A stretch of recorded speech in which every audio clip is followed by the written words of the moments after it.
Salut à tous et bienvenue, ici Tony aka le soldat de l'hiver finalement. Aujourd'hui, on va voir comment avoir une belle sangle abdominale en 20 minutes. Tout d'abord, je vais vous parler du scam du fitness au niveau des abdos. Et j'ai failli le faire, je me suis dit vas-y, je vais leur faire une petite routine pour les abdos, 4 exos, 4 à 5 séries, petite routine simple qui travaille les abdos. En vrai, ils travaillent les abdos, c'est le cas. Mais le problème, c'est que ce ne sera qu'une façade, tu vois, tu n'auras pas des abdos puissants. Et au final, c'est même pas des exos que je fais vraiment. Je me suis dit, bah, tu peux pas partager un truc que toi-même tu ne fais pas. C'est vrai que parfois, très rarement, je fais ces exos quand j'ai envie, mais c'est pas ça qui m'a donné ma sangle abdominale, ni la puissance de ma sangle. Donc je me suis dit, bah non. Donc on va vous partager des vrais mouvements, pas ces trucs, je vais pas dire ces trucs à la con parce que c'est quand même des bons exos, mais vous partagez des exos vraiment qui vont travailler votre sangle abdominale, travailler la couche un peu plus profonde, le transverse, également les obliques, et aussi leur donner de la force, de la puissance, tout simplement. Et on va voir ça, en fait. Donc, quelle est la bonne façon de travailler les abdominaux? À mon avis, et c'est ce que je fais, c'est les travailler à travers d'autres mouvements. Sprint, broad jump. Broad jump, la première fois que vous faites full intensité, le lendemain, vous allez avoir des courbatures énervées au niveau des abdos. Parce qu'en fait, tu sautes, mais il faut ramener les jambes le plus vite possible. Et donc, ça travaille la puissance de tes abdos parce qu'il faut ramener vite les genoux au buste pour pas t'éclater au sol, tout simplement. Ensuite, tout simplement, les exos polyarticulaires au poids du corps, ou même les figures au poids du corps, d'ailleurs, front lever, etc. Bon, voilà. Mais les exos au poids du corps, on peut remarquer que généralement, niveau sangle abdominale, les gens qui s'entraînent en street workout ont des meilleurs abdos, une meilleure sangle abdominale et un meilleur gainage. Pourquoi? Parce que les mouvements qui sont utilisés nécessitent d'être gainés constamment, du début à la fin de ton exercice. Par exemple, les tractions, notamment traction supination, quand t'en fais, tu sens vraiment tes abdos, par exemple. Et en fait, c'est normal, tu dois gainer pour pas que tes jambes partent en freestyle, pour pas que t'aies mal au dos, par exemple, au dips, il faut gainer. Donc, ce sont des exos qui sollicitent grandement la sangle abdominale. Et également, comme je disais, le sprint. En fait, vu qu'il faut un transfert d'énergie, on a besoin des obliques, étant donné que c'est un exercice où il y a une alternance entre le côté droit et le côté gauche. Et à nouveau, il y a ce transfert d'énergie qui doit être créé. Donc, on a besoin des obliques et les obliques sont très sollicités. Donc voilà, choisir des mouvements polyarticulaires et surtout garder les mouvements au poids du corps. De toute façon, dans notre philosophie d'entraînement minimaliste, pardon, tu as besoin des mouvements au poids du corps, dans tous les cas. Mais voilà, c'est incroyable, ça bosse énormément le gainage et la sangle abdominale.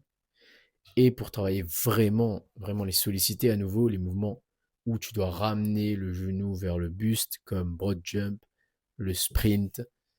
Et tu peux également faire des mouvements en plus de ça qui sont spécifiques pour les abdos, comme du, du toes to bar, des relevés de jambes à la barre, mais ça doit être un accessoire.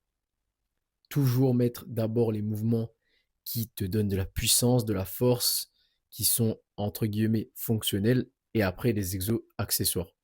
Et très important, quand tu bosses la sangle abdominale, les lombaires également, avec du cat cow, avec des Jefferson curl, avec ce que je suis en train de faire, des kettle swing.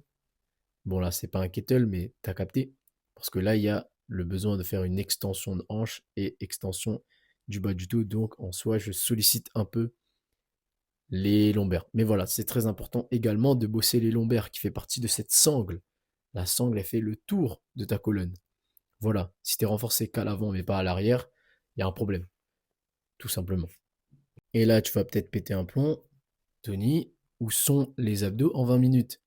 Écoute, tu fais une séance sprint broad jump dans la séance, ou même juste une séance sprint. La partie sprint va pas durer des heures. Tu peux la caler si tu fais 3 séries, ça se cale en 15-20 minutes, on va dire. Et voilà. Et tu rajoutes des exos accessoires à la fin, des V-up, des relevés de jambes à la barre. T'as une séance abdos, voilà.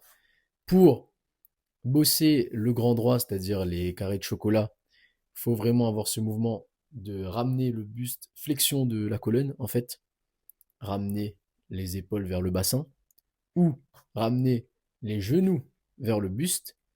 Pour bosser le transverse, généralement c'est plus les exos de gainage ou aussi le vacuum où tu fais rentrer ton ventre. Ça travaille bien le transverse. Et pour les obliques, c'est soit une flexion de la colonne comme le grand droit mais sur le côté, ou des rotations comme les Russian twist par exemple. Mais prioriser les gros exos polyarticulaires, les exos naturels à nouveau. Philosophie férale, mes amis, n'oublions pas. Et vous allez les avoir, les abdos. Si vous combinez ça avec une alimentation naturelle, une bonne alimentation, et la marche quotidienne, vous allez avoir vos abdos. De toute façon, non, mais c'est sûr. Voilà, il n'y a pas de débat. C'est le cas.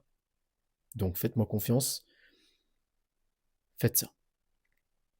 Enfin, qu'ai-je à dire? Qu'ai-je à ajouter? Peut-être que ton cas est très spécifique et que faire certains exos sont plus optimaux que d'autres. Peut-être qu'il faut affiner, etc. Qu'est-ce qu'on peut faire pour ça? Il y a un lien dans la description.